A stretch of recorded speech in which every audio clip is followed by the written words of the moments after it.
හිස කෙස් ගැලවීම, තට්ටේ පෑදීම ට්‍රීට්මන්ට් කරාට රිසල්ට් ආවේ නැද්ද? එහෙනම් කරලා තියෙන්නේ ඔයාට ගැලපෙන එක නෙවෙයි. ගැලපෙන ට්‍රීට්මන්ට් එක තෝරගන්න මේ වීඩියෝ එක බලන්න.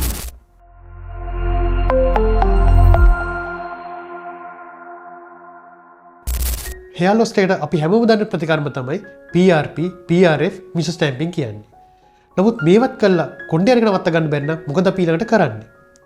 ඒ සඳහා අලුතෙන්ම ප්‍රතිකර්මය වඩාත් සාර්ථක ප්‍රතිකර්මය තමයි මේ මම විස්තර කරන්න යන්නේ. ඒක තමයි එක්සෝම් කියන අලුත්ම ප්‍රතිකර්ම වර්ගය.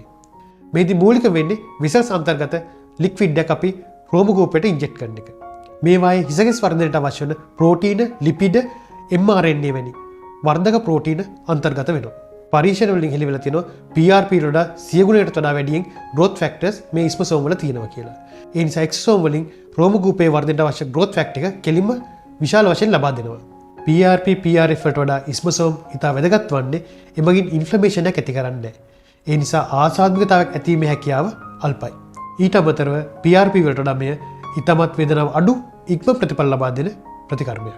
ජානමය හේතු නිසා තට්ටේ පෑදීම් සිදු වුණත් PRP වෙන් ට්‍රීට්මන්ට් කරලා ප්‍රතිඵල ලබා ගන්න බැරි වුණොත් අවසානයේ අපිට කරන්න තියෙන හොඳම ප්‍රතිකර්මය වෙන්නේ ඉස්මසෝම් ප්‍රතිකර්මය. මේ මොන ප්‍රතිකර්මය කරත් මේ රිසල්ට් එක තීරණය වෙන්නේ ඔබ තෝරා ගන්නා වෛද්‍යවරයා සහ ඔහුගේ එක්ස්පීරියන්ස් එක මත. ඒ නිසා හරි වෛද්‍යවරයෙකු තෝරාගෙන නිසි ප්‍රතිඵල ලබා ගැනීම ඔබගේ වගකීමක්.